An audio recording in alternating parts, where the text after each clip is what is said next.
यह ईंट जो हम ध्वंस किए थे बाबरी मस्जिद का ईंट, वह है ये।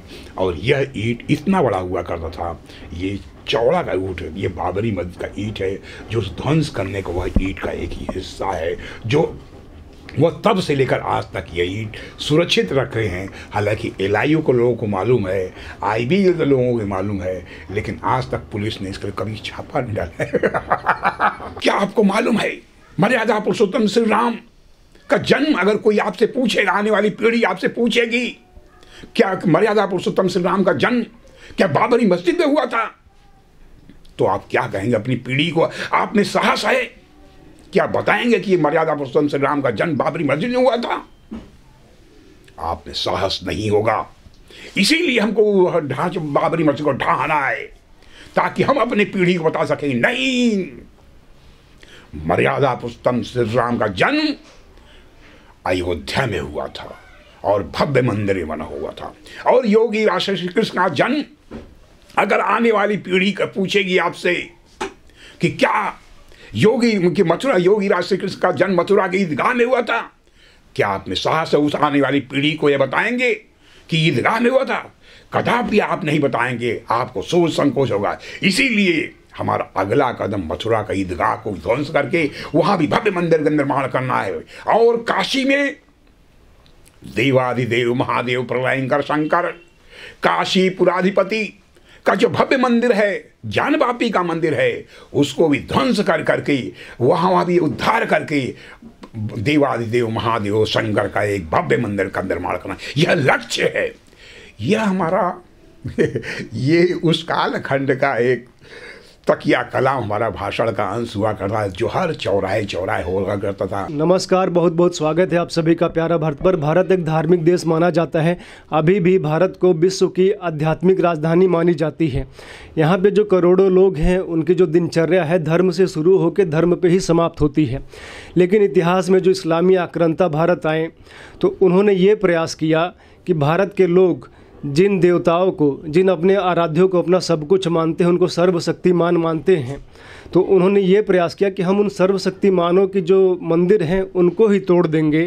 तो ये जो भारत की आत्मा है उसको कुचल देंगे, क्योंकि भारत के लोग मानते हैं कि हमारी रक्षा हमारे भगवान श्री राम करेंगे, हमारे महादेव करेंगे, तो हम उनके मंदिर को ही तोड़ देंगे। तो जो भारत के लोग की जो आत्मा है उनको ही कुचल देंगे। ये प्रयास इतिहास में हुआ। लेकिन कालांतर में भारत के लोग जब जागृत हुए, तो उन्होंने इस कलंक को मिटाने की जो क्रम है उसको शुरू किया। सबसे पहले जो 6 दिसंबर को जो अयोध्या में बाबरी मस्जिद थी उसका विध्वंस किया, और अब ज्ञानवापी में उसी का प्रयास हो रहा है। कृष्ण जन्मभूमि के लिए मथुरा में प्रयास हो रहा है।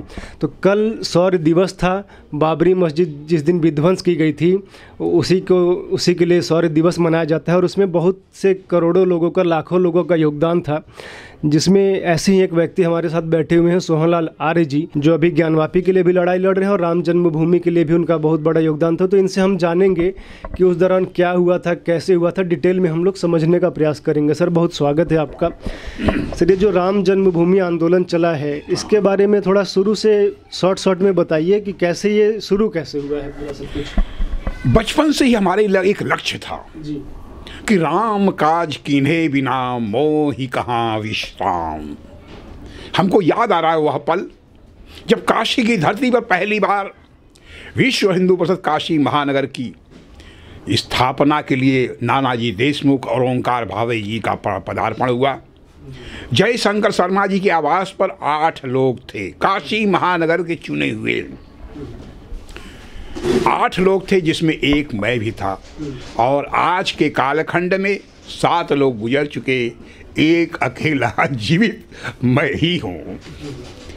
कहने का तात्पर्य है, उस कालखंड में श्री राम जन्मभूमि आंदोलन को गति देने के लिए, उसके संघर्ष को आगे बढ़ाने के लिए, तीक्ष्ण करने के लिए, तीव्र करने के लिए किस तरह का संगठन को जिंदा किया जाए, संगठन को त्वरित निस्तारण किया जाए, संगठन को बनाया जाए, महानगर स्तर पर, मंडल स्तर पर, वार्ड स्तर पर किस तरह जो है गठित किया जाए, वह सब जिम्मेदारी 8 लोगों को दी गई।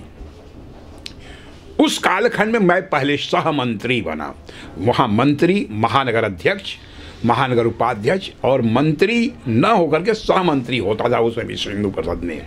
तो महानगर का मैं सहमंत्री बना। मतलब पूरे वाराणसी महानगर का। और यह हुआ कि पूरे महानगर का एक ही मंत्री हुआ करता था। और कैसे कैसे फिर संगठन जो है, पहले ये हुआ क्या किया जाए, पहले सभी अखाड़ों से संपर्क किया गया। फिर धर्मशालाओं में जो रहने वाले यात्री जो मतलब थे, कैसे संगठन, पहले ये रहा कि बलशाली कैसे लोग हों उनको गठित किया जाए। फिर क्षमा करें, इस तरह जो है छात्रों को गठित किया, जो विद्या इंटर कॉलेजों को, डिग्री कॉलेजों को, उनके चुने हुए छात्रों को संपर्क किया।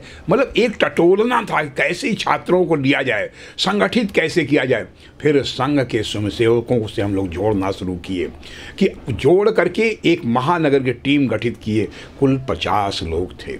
पहला कर्म जो हम लोग केंद्रीय नेतृत्व से आया था कि राम जन्मभूमि का जो है ताला बंद है।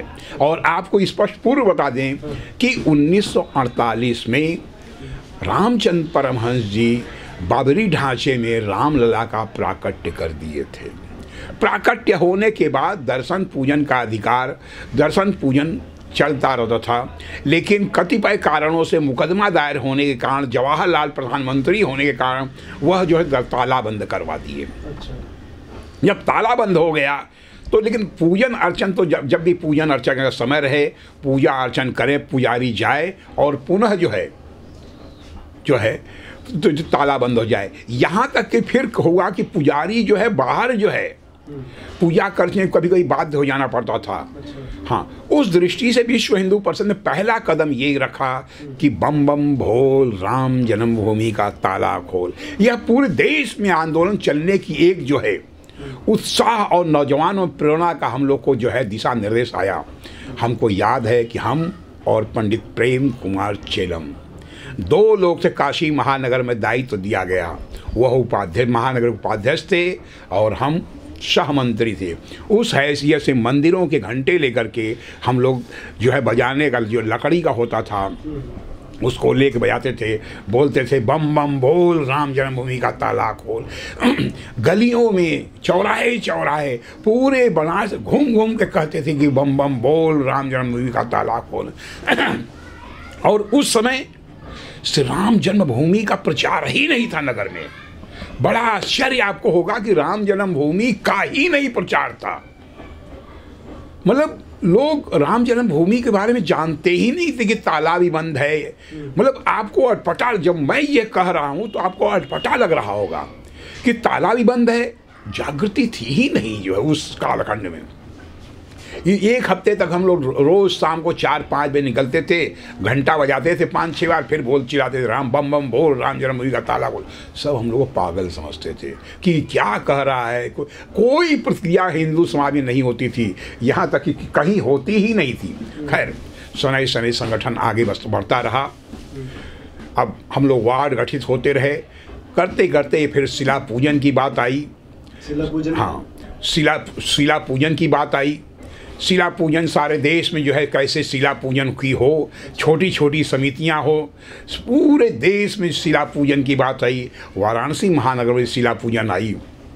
जो शिला पूजन छोटे छोटे स्तर में, जो हर का शिला पूजन जो होती, वहाँ अयोध्या से शिला पूजन श्री राम जय श्री राम ईंट में लिखा होता था, उसका पूजन हुआ करता था। हम सब उसके बाद वह फोटो भी हमारे पास है, जब दुर्गा कुंड में जो है सब बनारस की शिला गई और हम उस समय वो केसरिया कपड़े में लेकर के शिला पूजन वहाँ वाले पहुँचे। माननीय अशोक सिंघल जी आए थे, उनको सुपुर्द किया गया। एक और यहाँ पर एक बतला दें कि बजरंग दल का गठन कब हुआ। बजरंग दल का गठन यहीं पर हुआ जब शिला पूजन जाने की बारी आई तो लगा कि इसकी सुरक्षा कौन करेगा। अच्छा। क्योंकि आने पड़ने वाले मुस्लिम एरिया है।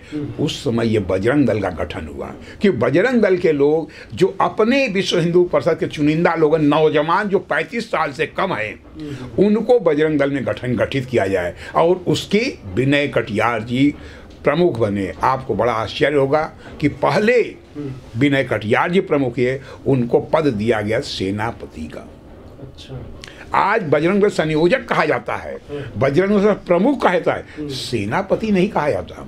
पहले ये सेनापति बजरंग दल सेनापति बने और ट्रक पर 8-8, 10-10 बजरंग दल संयोजक, पूरे देश में इसी तरह अपने अपने क्षेत्र के बजरंग दल संयोजक बने। इस तरह वहाँ पहुँची अयोध्या में जो है, वहाँ पर शिला पूजन रखा। इसके पूर्व कार सेवा, जो शिला पूजन का कंसेप्ट क्या है, मतलब क्यों ये शिला पूजन क्यों? कार सेवापुरम बन चुका था, वहीं पर जो है शिला कंसेप्ट, ये जो शिला पूजन जा रहा है, यह शिला पूजन जो भव्य राम मंदिर बनेगा उसमें यह शिला पूजन काम आएगा।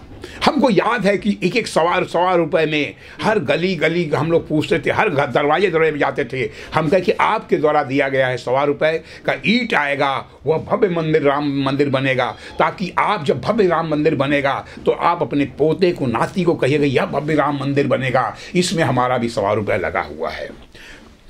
हमको और भी गौरवशाली क्षण याद आ रहा है कि हम पंडित कमलापति त्रिपाठी जी, उस समय कमलापति त्रिपाठी केंद्रीय नेतृत्व जहाज रानी मंत्री थे, हम उनके यहाँ जब गए तो ₹100 उनके परिवार से भी हमको मिला था। अच्छा, ₹100 बस? हाँ, ₹100 ही लेना था। अच्छा। और जबकि कट्टर कांग्रेसी थे, और कट्टर कांग्रेसी होने के बाद भी उनका एक बयान और हमको आता है कि श्री राम जन्मभूमि का पहला फाड़वा, मतलब कि फावड़ा हमारे सर पर लगेगा तब राम मंदिर बनेगा, ये उनका बयान आया था। पैसा भी दे रहे हैं। हाँ, लेकिन उनके वह नहीं दिए, उनके परिवार के लोग दिए। अच्छा। कि उनके बड़े भाई जो काशी हिंदू विश्वविद्यालय के जो है वाइस चांसलर भी थे, संस्कृत विश्वविद्यालय के, तो वो लोग जो धर्म परायण थे, संयुक्त परिवार हुआ करता था, उनके 2-3 भाई थे जो है, कौशलपति तिवारी, करुणापति तिवारी है ना, और जो है करुणापति तिवारी जी संस्कृत विश्वविद्यालय के प्रोफेसर, उनके द्वारा हमको दिया गया। मैं नाम भी बता रहा हूँ, पंडित कौशलपति तिवारी जी जो MBBS डॉक्टर थे, जो है यहाँ पर कन्हैया चित्र मंदिर के बगल में उनकी डिस्पेंसरी दुकान थी। तो कहने का मतलब कि ये दोनों लोग देने आए थे ₹100 में जो है ईंट का पैसा। तो ये, और यही ईंट पूरे बनारस में जनसभाओं के माध्यम से, हम हर गली, बनारस कोई ऐसा चौराहा नहीं था जहाँ के हम जनसभा न किए हों। ईंट का पैसा क्या मतलब? ईंटा क्या मतलब, समझे नहीं, ईंटा क्या मतलब?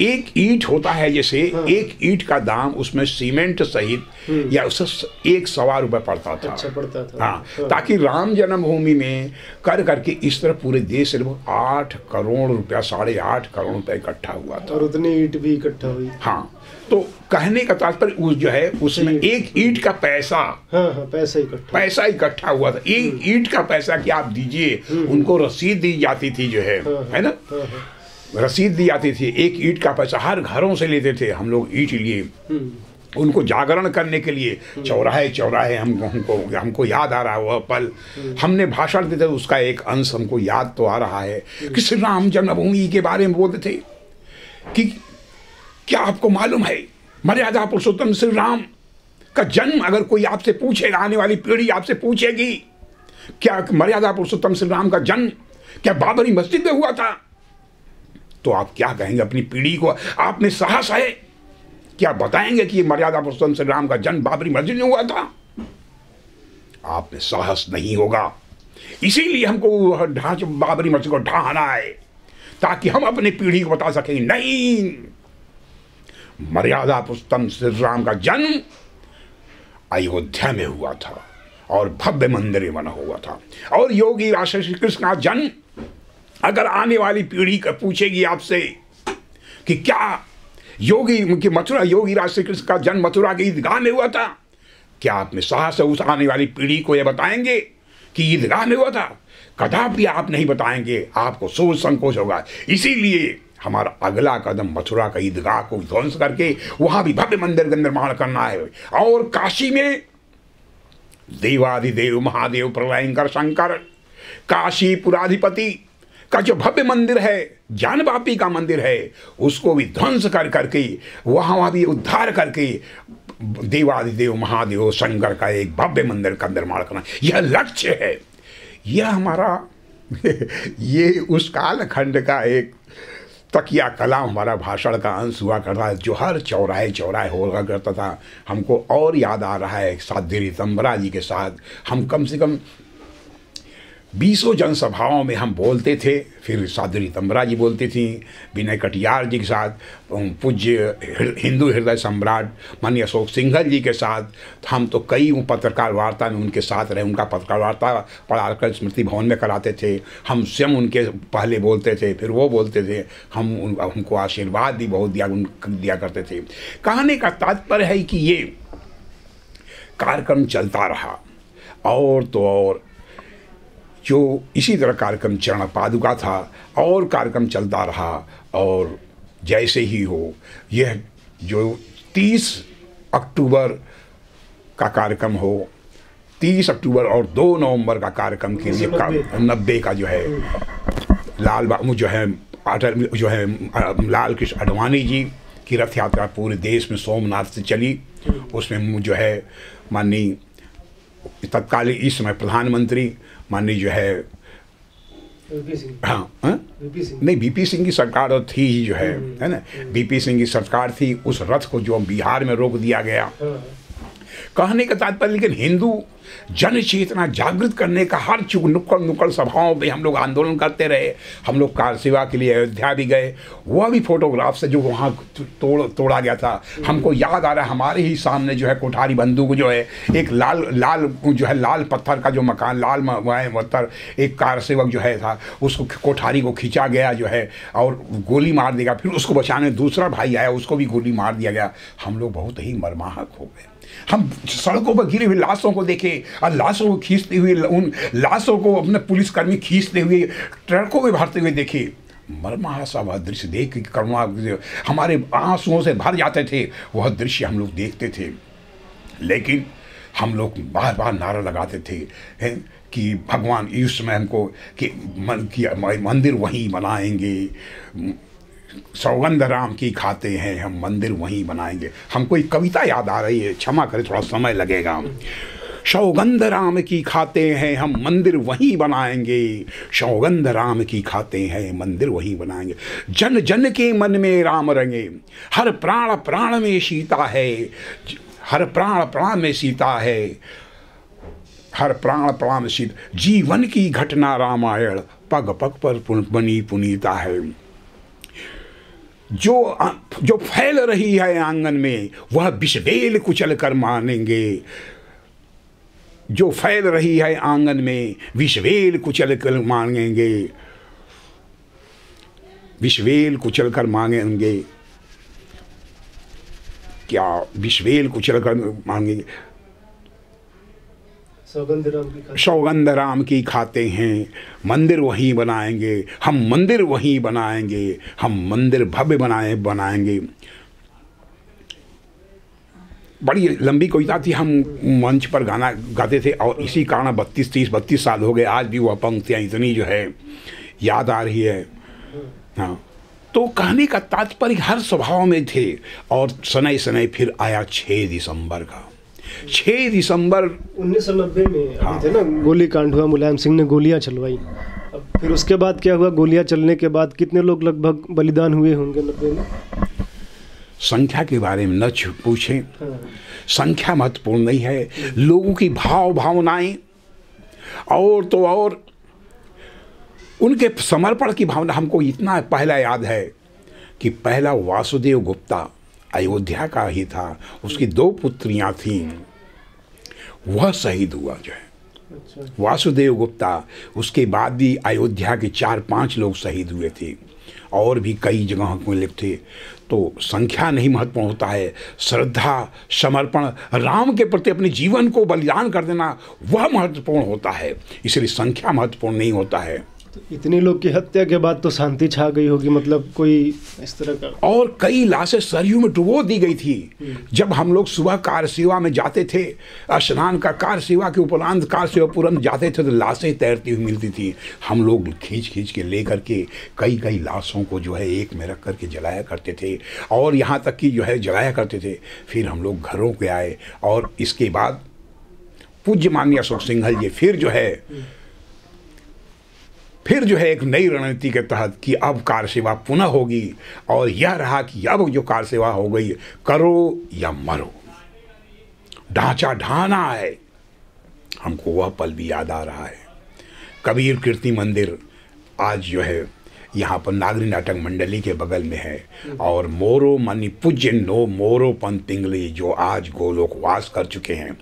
मोरोपंत पिंगले जी बैठक बुलाई, जिसमें काशी के चुनिंदा 18 लोग थे, उसमें एक मैं भी था।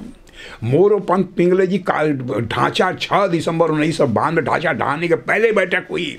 उन्होंने यह कहा था, ढांचा ढहाना है, हर हाल में ढहाना है, भले ही हम रहें न रहें, हमारी माओ और बहनों के साथ दुर्व्यवहार हो सकता है, हो, लेकिन हमें रुकना नहीं है, झुकना नहीं है, टूटना नहीं है। बाबरी ढांचा ढहाना है, जरा भी सोच संकोच नहीं।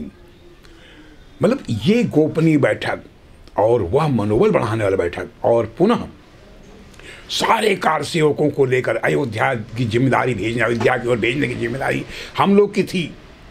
दक्षिण भारत से आ रहे सैकड़ों कार सेवकों को लेकर के इंग्लिश या लाइन जो भारतीय शिशु मंदिर है, भारतीय शिक्षा मंदिर है, उसमें 24 घंटा भोजन की जिम्मेदारी हम लोग को देने की थी।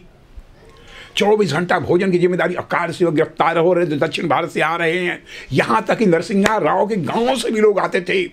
हमको याद है कि वह बाकायदे नक्शा बना के, वह नक्शा देख के हम लोग हैरत हो रहे थे। मुगल शहर से पैदल चले आ रहे थे, कई सैकड़ों किलोमीटर दूर से पैदल चले आ रहे थे। उनको भोजन देते थे, अब भोजन का रास्ते वो पैदल जाते थे, क्योंकि ट्रेन से जब जाते थे गिरफ्तार हुआ करते थे। यहाँ से अयोध्या के लिए आते थे, 24 घंटे कार सेवक जाया करते थे अयोध्या को। उनको बचा कर कैसे जाएं, पटरियों से जाएं, मेन सड़कों से जाने में गिरफ्तारी होती थी, खेतों से कैसे जाएं, सब हम लोग बताते। कुछ स्कूटर से कुछ दूर छोड़ने जाते थे। कहने का तात्पर्य यही कि पूरा हम लोग का जो है जी, उस कालखंड में हम लोग घर और छोड़ के हमारे घरों पर पुलिस छापा डालने तैयार थी। एलआईयू के उसमें रामजन्म तिवारी आया करते थे, बार बार घर की खोज भी नहीं करते थे। लेकिन हम लोग तो 6 महीना पहले ही जो है सड़कों पर हो गए थे। जो है जो कार सेवक आते थे, गिरफ्तारियाँ होती थी। हमको याद आ रहा है शाहूपुरी में छोटे जो है जगहों पर कार सेवकों जो गिरफ्तार रखे थे, मिर्जापुर जेल में थे।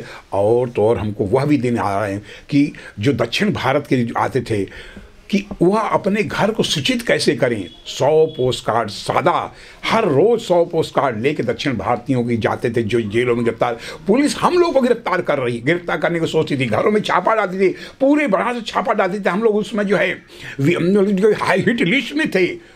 हम लोग को गिरफ्तार करने के लिए कई टुकड़ियां थी, लेकिन हम लोग सड़कों पर थे। जो है जेलों में जाते थे, शाहूपुरी में जाते थे, अन्य जगह जाते थे, मिर्जापुर जेलों में जाते थे, अन्य जेलों में जाते थे, बाल सुधार गृह में जाते थे, जहां दक्षिण भारत के कार सेवक थे। उनको 100 पोस्ट कार्ड देते थे। उनकी भाषा हम नहीं जानते थे, हमारी भाषा वो नहीं जानते थे। हम उनको इशारे समझाते कि आप घर से निकले हैं तो यहाँ कहिए कि हम यहाँ पर जेलों में बंद हैं, हम यहाँ पर हैं, आप पत्र लिखिए। हम दे करके वहाँ 1-2 घंटे जेलों में रहते थे हम लोग। जो है उनको सारी व्यवस्था लेकर फिर वह उनके द्वारा लिखा हुआ अपनी जो है पोस्ट कार्ड फिर बाहर आके फिर छोड़ते थे, फिर दूसरे जेल की तैयारी। कहने का तात्पर्य कि संगठन को रीत नीति मर्यादा और से एकदम मतलब जो आए हुए कार सेवक, एक नए जो कार सेवक आ रहे हैं, उनको भोजन की व्यवस्था। हमको याद है कि चंपा दादा आज बेचारे मर गए विशेषगंज में। रोज पूछते थे, फ़ोनों की व्यवस्था तो नहीं होती थी, उनका आदमी आता था मुंशी कि कै बोरा चना चाहिए, कितना चावल चाहिए, कितना दाल चाहिए। उस समय जो है 4 बोरा पर 1 बोरा अरहर का दाल आया करता था, 36 बोरा चावल और 5-6 बोरा अरहर का दाल, और चना भी कई भेजते थे, नमक तेल घी भेजते थे बेचारे अकेले विशेषगंज से उतार करके भेजते थे टाली से। वो पहले बैलगाड़ी वाला होता था, उससे भेज दिया करते थे। और बड़ी अच्छी बात थी कि पुलिसकर्मी परेशान नहीं करते थे। वहाँ अंदर जहाँ खाना बनता था वहाँ परिसर में नहीं आते थे। कारस्कार से वहाँ पर था, पुआल उवाल था, अपना खाते थे, पीते थे, लेटरिन करते थे, फिर खाना वाना खा के फिर अपना चल देते थे। बाहर पकड़ते थे लेकिन अंदर स्कूल के अंदर नहीं आते थे। ये कम से कम भगवान उनको जो इतना ज्ञान दिया था। जो है कहने का तात्पर्य कि वह जो है कैसी क्षमता थी, कैसा दृश्य था, या अपने को लगता था कि मैं कुछ होंगी, थक के चूर हो जाते थे, जहाँ गिरते थे वहीं एकदम। लेकिन फिर भी देख रहे ये कार सेवक जो हम बैठे हुए, ये तो 100 किलोमीटर दूर से पैदल चला रहा है। देखो बाकायदे गर्म पानी सब लोग पैर धोते थे, बाकायदे चाय वही देते थे। ये और वो लोग चावल ज़्यादा खाते, दक्षिण भारतीय वालों को लोग चावल दाल ही हम लोग देते थे। यहाँ तक कि कुछ कि रसम बनाइए तो उनके लिए रसम बनता था, बड़ा बड़ा स्टील का लेकर के रसम ही बनता था जो है उनके लिए। जेलों में जाने के बाद और फिर वहाँ ठाकुर गुरजन सिंह जी का आदेश आया, कार सेवा फोरम इंचार्ज कि आप लोग अब काशी में छोड़ दीजिए, अब किसी कार सेवकों को मत भेजिए, यहाँ कई लाख कार सेवक आ चुके हैं, कृपया अब जगह नहीं है, आप स्वयं काशी से आप अयोध्या आइए। हम काशी शिव कुमार, माननीय शिव कुमार शुक्ल जी, पूज्य जवाहर जी जो इस दुनिया में नहीं है, राम प्रसाद जी, राधे श्याम जी, जयशंकर शर्मा जी, ये सब जो है सब के सब गोलोकवास हो गए हैं। सबके सब हम लोग, अमला राय जी ये भी बेचारे गुजर चुके। हम लोग कार से अयोध्या पहुँचे। कार सेवापुरम में जैसे ही रहे, ठाकुर साहब कहें कि आप कार सेवा में जाना है, नेतृत्व करना है काशी की कार सेवकों का। हम कहे बिल्कुल करेंगे। आपको बड़ा आश्चर्य होगा, सारे के सारे कार सेवक जाते समय हम भूल जा रहे हैं कहते समय कि जो कार सेवक यहाँ पैदल जाते थे, 100-100 किलोमीटर खेतों में रहते थे, और वहाँ रहने वाले माँ और बहनें जो गांव के निवासी थे, कृषक थे, खाना बना बना कर रखते थे, क्योंकि गांव में जो घरों में पुलिस छापा डालती थी, पकड़ाने जैसे खेतों में रहते थे। विश्व के इतिहास में आप घूम कर देख लीजिए, लाखों का लाखों लोग, सनातन धर्मी, हिंदू, लाखों लोग जा, लेकिन कहीं भी दुराचार नहीं हुआ हमारी माँओं और बहनों के साथ। ये हमारी संस्कृति, ये हमारी गौरवमयी शानदार संस्कृति, ये है विरासत की पराकाष्ठा, ये धर्म के प्रति परायणता, माँ बहनों के जो है हम लोग गरिमा का एक उत्कृष्ट उदाहरण। हम लोग इस सैकड़ों किलोमीटर पैदल चलते हुए अयोध्या पहुंचे। पहुंचने के बाद 9-10 बजे से कार सेवा होनी थी, लेकिन लगता था कि 8-9 बजे तक सभी जो है पूरा सन्नाटा था। जो नई पीढ़ी है वो सोचता होगा कि कार सेवा हो ही गई, पूरे विश्व की मीडिया वहां पर थी, लेकिन सब बिखरे थे। बालुओं के रेतियों पर सोए हुए हैं, कम से कम 50,000 उस पार रेतियों पर सोए हुए हैं। कैमरा लोग दौड़ा रहे, कोई दिखाई नहीं पड़ रहा है। 11 बज गया। अचानक कहीं से शंख ध्वनि हुई और भीड़ पूरी अयोध्या की गलियां भर चुकी थी। हमको याद आ रहा है मोरोपंत पिंगले जी काशी में कहे थे कि पूरी पूरी गलियां इतनी भर दी जाएं ताकि सेना भी आए तो अंदर प्रवेश करने को उसको न हो सके, और बल्कि ट्रकों जो है ट्रक की पहियों को भी जला गया ताकि अंदर जो है गाड़ी स्पीड से न जा पाए, अवरोध बने रहे कार सेवक। और ठीक वैसा ही हुआ। बनारस पूरी अयोध्या की गलियों को जन कार सेवकों से बांट दी गई थी, उसमें लाखों कार सेवक थे। जैसे ही हुआ, बगल में शेष नाग मंदिर, आज पूरी बात खोल के कह रहे हैं, अब कोई दिक्कत नहीं है। शेष नाग मंदिर था। शेष नाग मंदिर में हजारों फाड़वे, रम्मा, बड़ी बड़ी रस्सियां रख दी गई थी। भाजपा की सरकार थी। कार सेवा के नाम पर, बालू या के नाम पर, जैसे भी हो, वह सब के सब जो है वहां पहुंच गए। तो एक बात और प्रमाणिक बताना चाहता हूं। लोग कहते हैं, हालांकि भारत सरकार ने यह कहा था कि नहीं, कार सेवक योजनाबद्ध ढंग से नहीं हुई थी, लेकिन मैं कहता हूं कि उसका योजनाबद्ध थी। उसका प्रमाण आज मैं बता रहा हूं।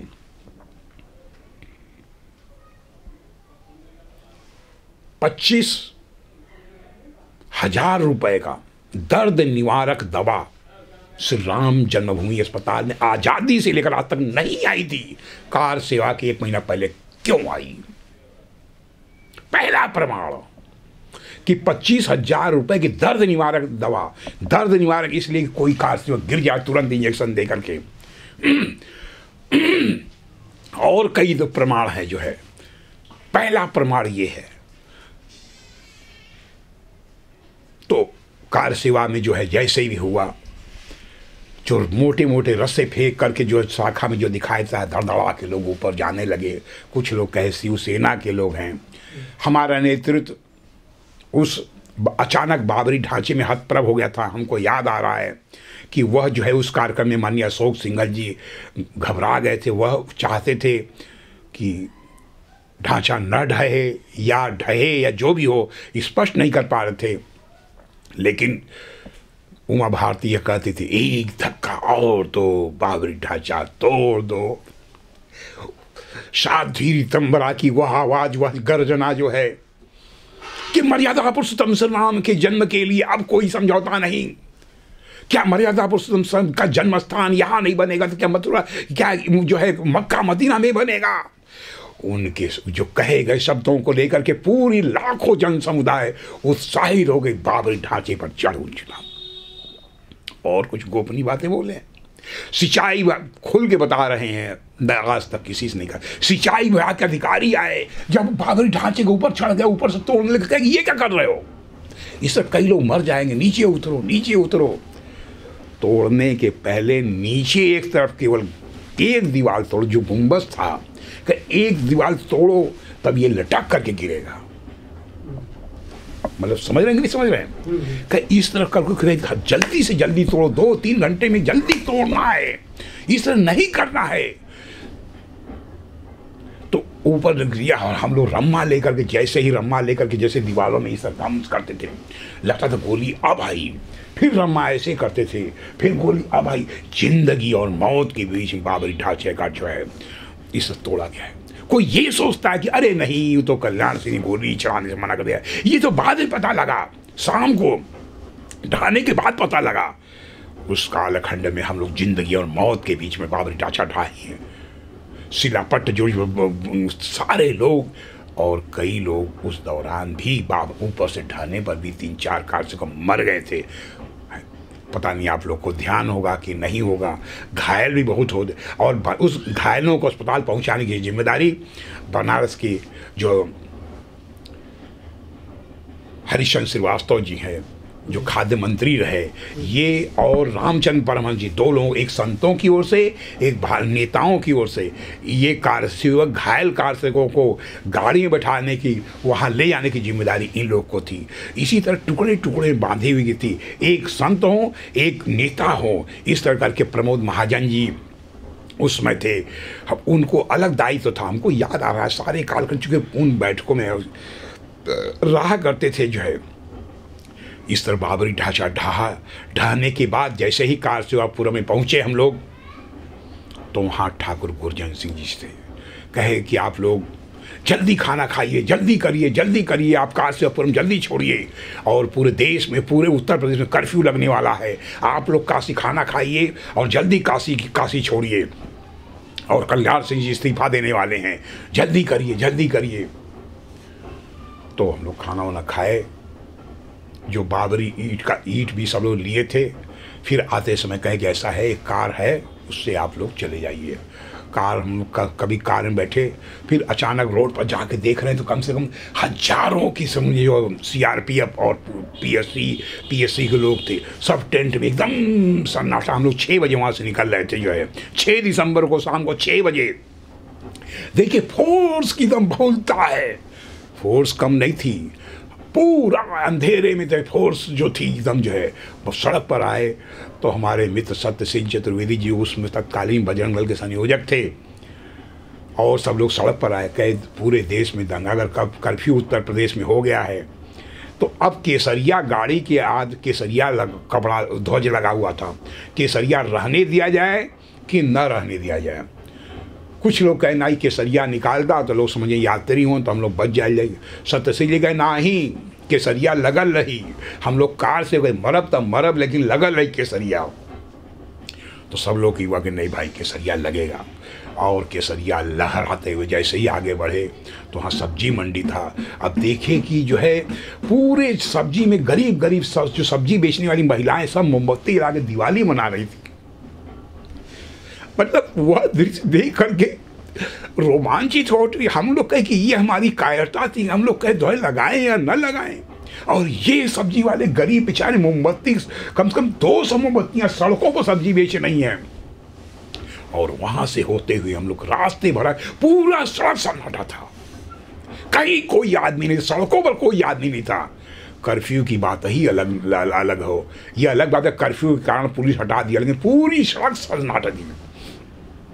हम लोग आकर के राजपूत होटल में जब रुके, बीच में राजपूत होटल पड़ता है, तो वहाँ खाना खाने के लिए गए।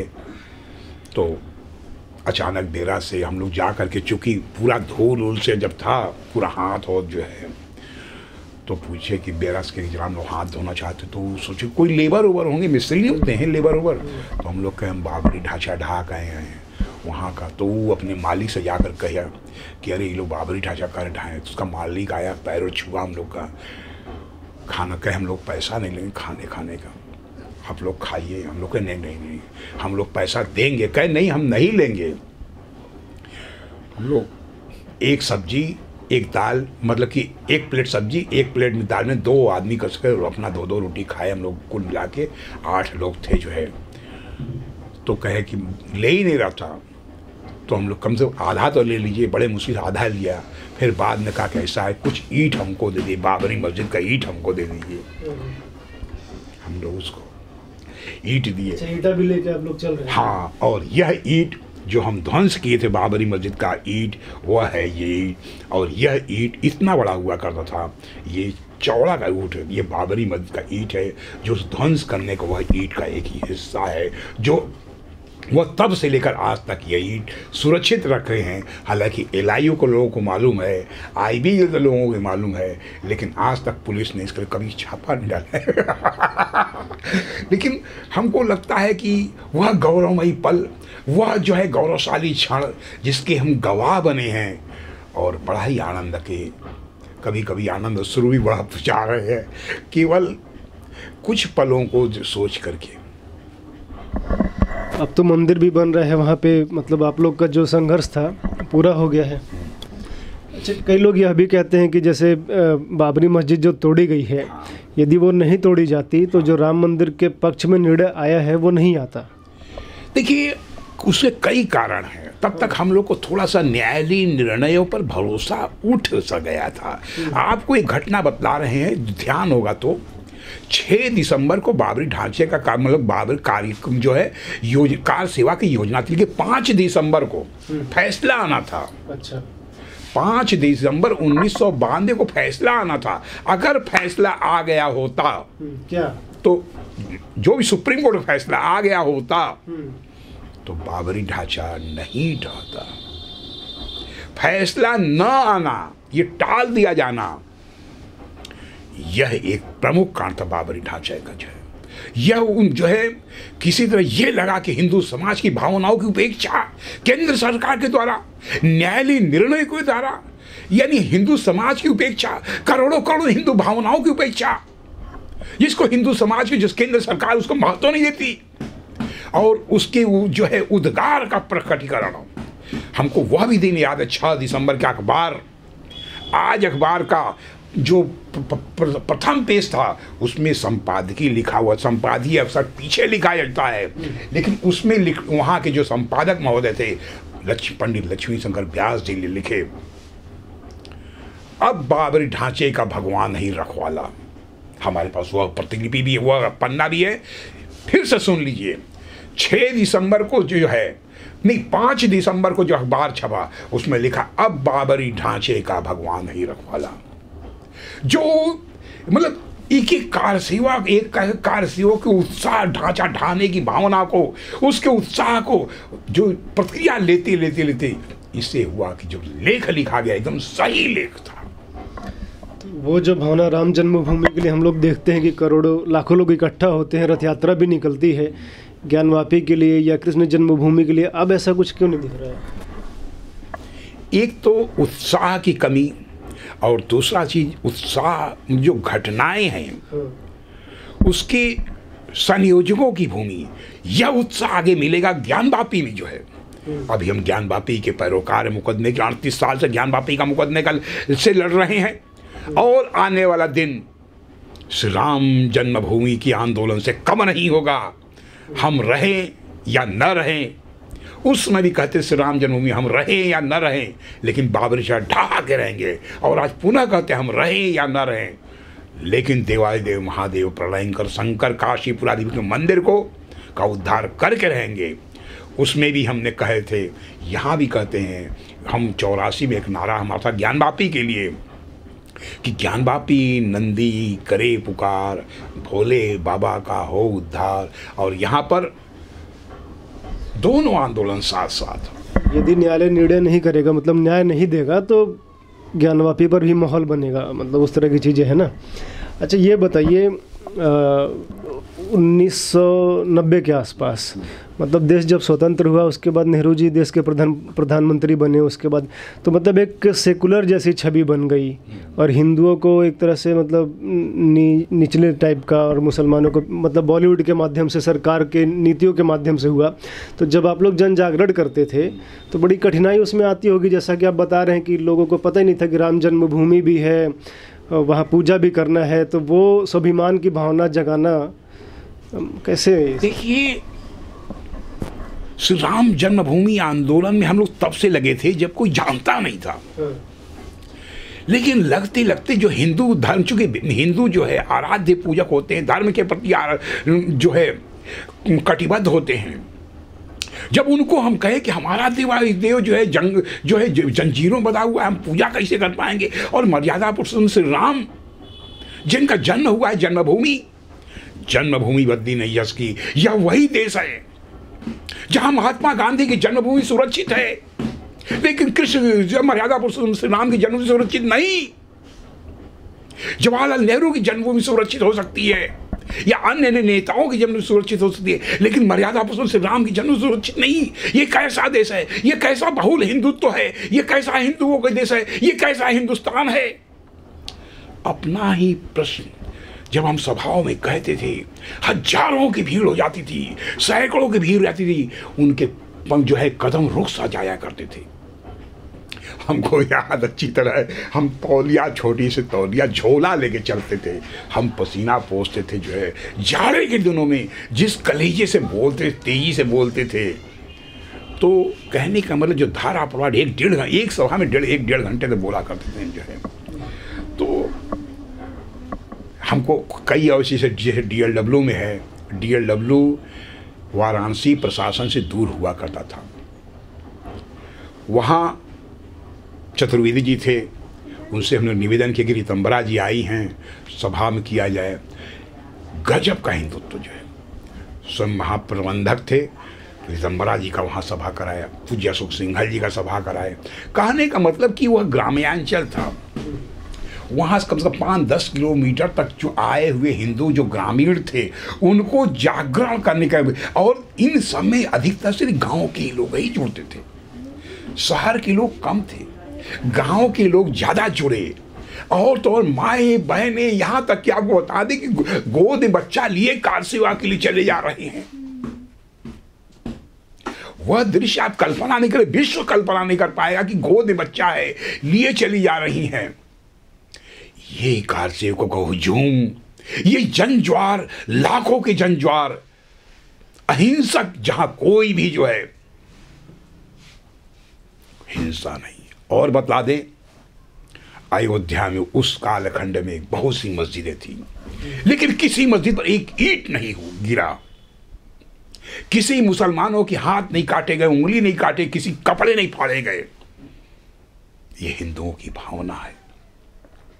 हमारे आराध्य स्थल को तुम दे दो। हम लोग बार बार कहते थे कि अयोध्या, मथुरा, विश्वनाथ तीनों लेंगे एक साथ। आज अयोध्या हमारी हो चुकी है, भव्य मंदिर का निर्माण हो रहा है, हमारी गौरवमयी शानदार संस्कृति विरासत का प्रकटीकरण सामने, विश्व के सामने आ रहा है। और काशी के निधि आंदोलन का द्वार मानी न्यायालयों के माध्यम से न्यायालय व्यवस्था के अंग हम हो रहे हैं। 1995 के वादी हम रहे हैं, इसमें सभी मुकदमों के पैरोकार हैं। तो हमारा विश्वास है कि हम आज जो है माननीय न्यायालय में विश्वास करते, संविधान विश्वास करते हैं। अयोध्या में जो विनय कटियार हैं, ऐसा भी सुनने में आता है कि मज़ारों की सफाई भी करवाए थे। देखिए, ठीक है, क्या लग रहा है जब सब बोल रहे हैं तो इसको ही बोल सकते हैं। हाँ, ठीक कर रहे हैं। जो बाबरी मस्जिद था, उसमें एक तो मजार साफ कर दिया गया जो है, ये वह प्रमाण भी हमारे पास है। अच्छा, जो पहले का है, अब का है, इंडिया टुडे था उसमें, तो साफ कर दिया गया था। तो कहने का मतलब है कि कोई पीर नाम से था, उसमें दोनों के वो हम खासी जो डॉक्यूमेंट्स थे, दस्तावेज थे, हम कलेक्ट करना चाहते कि सत्य क्या है, बोलने का आधार मिले। उसमें यह भी था, आप सच है, मजार हटाया गया था, मतलब कब्जा करके रखा था मज़ारों के माध्यम से ना। मंदिर के आसपास की धीरे धीरे मज़ारें हो जाएंगी तो क्लेम कर देंगे कि यही, जैसे यहाँ ज्ञानवापी में है, वो खाली मजार। अभी सर्वे के दौरान जिस समय हम कमिश्नर विशाल सिंह से कहे कि हम मजार है, लेकिन वैकेंट है, खाली है मजार है, इसमें किसी का है ही नहीं। हम क्या, आप मुस्लिमवादी हैं, मुस्लिम अधिवक्ता, इनसे पूछे किसकी मजार है, तो उस उधर मुड़ी कर लेते थे। हम कहे ये इसका प्रमाणिक दस्तावेज दीजिए, किसका मजार है, ये कौन से बाबा हैं, तो सब हंसते हुए निकल गए। तो ऐसे कहीं और भी थे, अभी और मत खुलवाइए जो है। चलिए, 1 साल पहले यहीं बनारस में हम लोग जब ज्ञानवापी के विषय में बात करते थे तो लोगों में, मतलब जैसे मुकदमा तो दायर हो गया था लेकिन लोगों को उतना पता नहीं था। लेकिन जब से सर्वे हुआ, शिवलिंग मिला, तो एक जन जागरण हुआ है और हम लोग अपेक्षा कर रहे हैं कि जल्द ही सकारात्मक निर्णय आएगा और बनारस में भी जो है काशी ज्ञानवापी का जो कलंक जो अभी लगा है औरंगजेब का, वो हटेगा और मंदिर बनेगा। सर बहुत बहुत धन्यवाद आपका हमसे बात करने के लिए। आप लोग जुड़े रहिए, देखते रहिए प्यारा भारत। धन्यवाद।